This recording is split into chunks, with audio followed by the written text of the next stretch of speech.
Fala galera, beleza? Caveira de novo na área, trazendo pra vocês o review do 7º episódio de Senseiya Soul of Gold. Esse episódio começa lhe dando uma pequena prévia, vamos chamar assim, do que vai acontecer na luta ali entre o Aiolia e o Frod. O Aiolia aparentemente vai ter muito mais dificuldade dessa vez, né, do que da vez anterior, que o Frod tá beneficiado pela Safira de Odin, né? Como eu falei, é só uma pequena prévia, provavelmente como o Aiolia, ele é o protagonista, teoricamente, do Soul of Gold, provavelmente essa luta vai ser arrastada um pouco mais com o decorrer da série, com o decorrer dos próximos episódios, né? A parte que é brevemente mostrada a Câmara de Helheim, Câmara dos Mortos, onde o Doku encontra ali com a Lífia. Algumas teorias estão sendo formadas ali na internet, e que a Lífia poderia ser Hela, a soberana do mundo dos mortos, e ela seria a responsável pela ressurreição dos Cavaleiros de Ouro. Ela estaria trazendo os Cavaleiros de Ouro de volta à vida.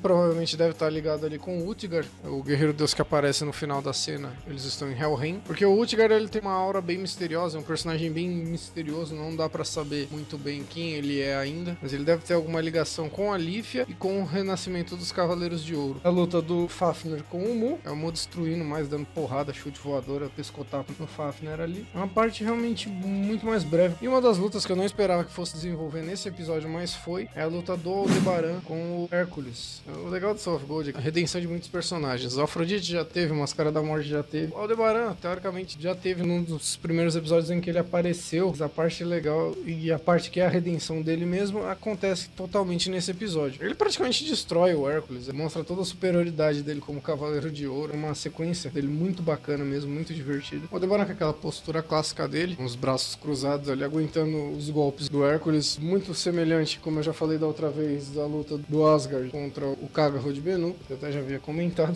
Tem uma parte que é muito foda, eu achei foda e engraçado ao mesmo tempo. Na hora que ele dá um bufete, ele dá um tapa na cara do Hércules, que é muito sensacional.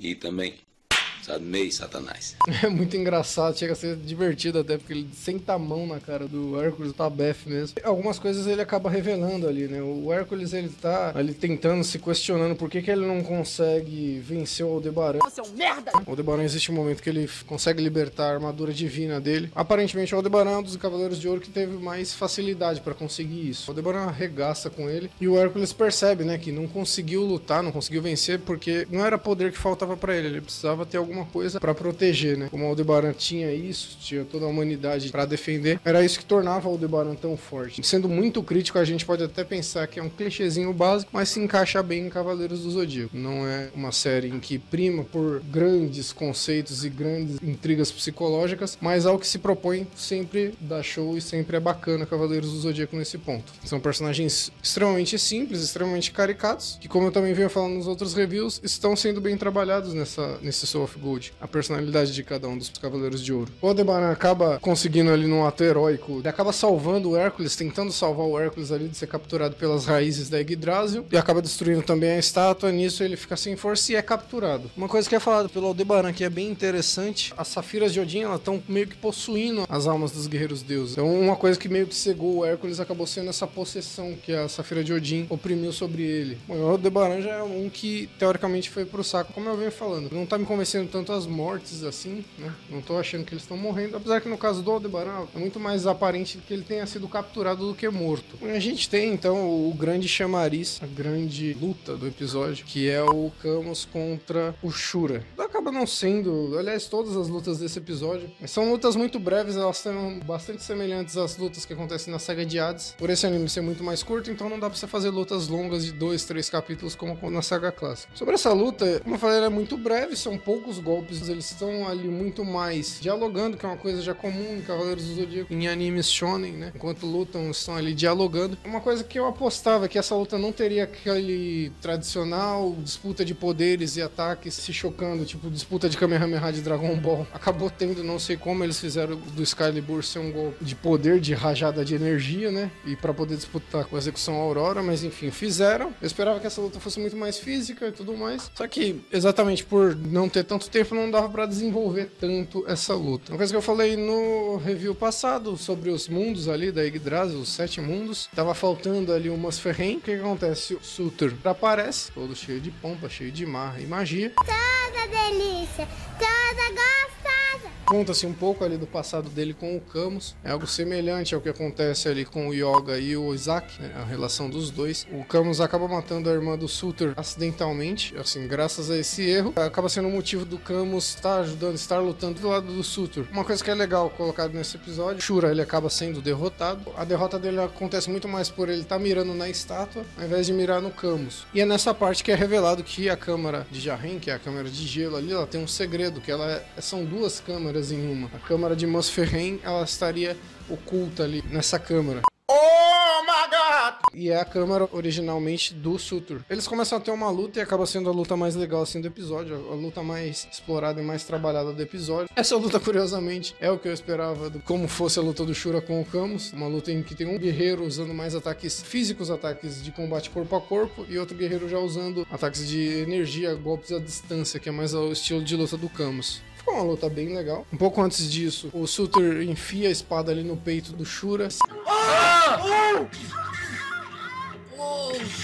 Nas outras mortes, entre aspas, não me convenceram aqui. Realmente deu até aquele susto, deu até pra acreditar que o Shura foi pro saco mesmo. E é onde o Camus acaba falando, revelando ali, porque quando a irmã do Surtur morreu, ele meio que abandonou tudo. Ele quis deixar de ser um cavaleiro e meio que foi tragado pras trevas, mais ou menos assim. Então o Camus tem a decisão de ajudar o Surtur, porque além de pagar uma dívida de ter acidentalmente matado a irmã do Surtur, ele quer tentar salvar a alma do Surtur da escuridão e das trevas, aquela coisa toda. Como eu já venho falando, não é nada de tão absurdo, tá?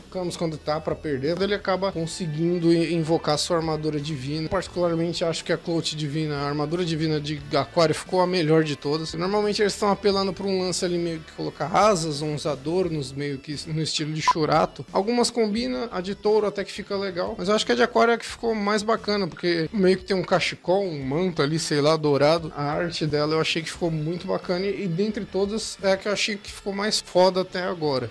Gente, que luxo! O Camus acaba vencendo o combate e tudo mais. Como as coisas se encaminharam muito rapidamente nesse episódio, com alguns personagens ali meio que já saindo de cena, dava a impressão de que ia tudo se encerrar nesses 3 episódios. Mas não sei, talvez haja mais uma temporada de Soft Gold. Eu acredito que o anime deve estar tendo uma audiência bacana e eles devam continuar assim. Tecnicamente, esse episódio teve uma animação mediana. O traço não foi tão ruim quanto o episódio passado. Foi melhor que o episódio passado, mas também não foi um dos melhores. Existiram algumas cenas muito boas e outras cenas que não me agradaram tanto. Na questão da história, ele atendeu de certo modo todas as minhas expectativas, tirando o fato de que eu realmente achava que a luta do Shura com o Camus seria mais dinâmica, seria mais bacana, mas acabou não sendo tanto. O que compensou foi a luta do Surtur contra o Camus e a luta do Aldebaran também. Tem a chamada do próximo, que é a luta do Shaka contra o Baldur. É o homem mais próximo de Deus contra o guerreiro escolhido por Deus. E provavelmente eles vão dar essa explorada ali na história do Baldur. E basicamente é bem isso mesmo. No final desse episódio, aliás, no final de todos os episódios, eles vêm fazendo uma propaganda do jogo Cavaleiros do Zodíaco Alma de Soldados, que vai ter dublagem em português do Brasil. Nesse episódio teve trailer mais recente, que mostra ali os guerreiros deuses da primeira saga de Asgard. Graficamente o jogo tá muito bacana, tá muito legal. Não está perfeito, não é sensacional e não é absurdamente foda. Eu já falei muitas vezes que não é um tipo de jogabilidade que me agrada, esmagação de botão, mas foi prometido uma melhora